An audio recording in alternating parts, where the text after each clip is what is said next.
आगामी जिल्हा परिषद पंचायत समिती निवडणुकीत काँग्रेस आणि समविचारी पक्षांची वज्रमूठ बांधा. मधुरिमा राजे छत्रपती. लोकसभा निवडणुकीत काँग्रेस आणि समविचारी पक्षांनी एकत्र येत दाखविलेल्या एकजुटीमुळे छत्रपती शाहू महाराज यांना यश मिळालं. हाच एकतेचा संदेश आगामी जिल्हा परिषद आणि पंचायत समितीच्या निवडणुकीतही कायम ठेवत काँग्रेस आणि समविचारी पक्षांची वज्रमूठ अधिक भक्कम करावी असे आवाहन मधुरिमा राजे छत्रपती यांनी केले. राधानगरी तालुक्यात आयोजित काँग्रेसच्या कार्यक्रमात त्या बोलत होत्या. कार्यक्रमाचे अध्यक्ष शामराव पाटील होते. यावेळी राधानगरी तालुका काँग्रेस कमिटीच्या वतीनं जाहीर निवड करण्यात आलेल्या पदाधिकाऱ्यांचा सत्कार करण्यात आला. तसेच खासदार छत्रपती शाहू महाराज यांच्या खासदार निधीतून तालुक्यातील विविध विकास कामांचा शुभारंभ करण्यात आला. कार्यक्रमात लोकनियुक्त सरपंच अस्मिता पाटील, ऑल इंडिया किसान काँग्रेसच्या तालुका अध्यक्षपदी निवड झाल्याबद्दल संदीप पाटील यांचाही विशेष सत्कार करण्यात आला. मधुरिमा राजे म्हणाल्या की शेतकरी, कष्टकरी, महिला आणि युवकांच्या प्रश्नांसाठी काँग्रेस आणि समविचारी पक्ष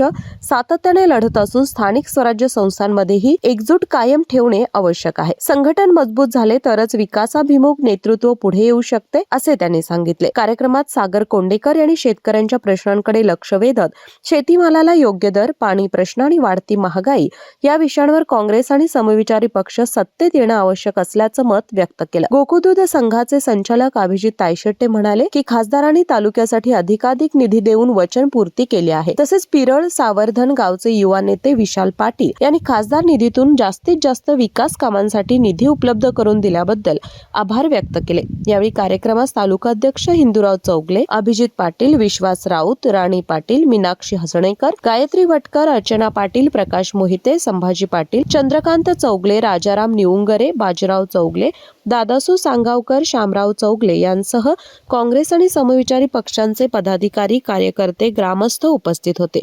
कार्यक्रमाचे सूत्रसंचालन विश्वास पाटील तर आभार पांडुरंग खेबोडकर यांनी मानले.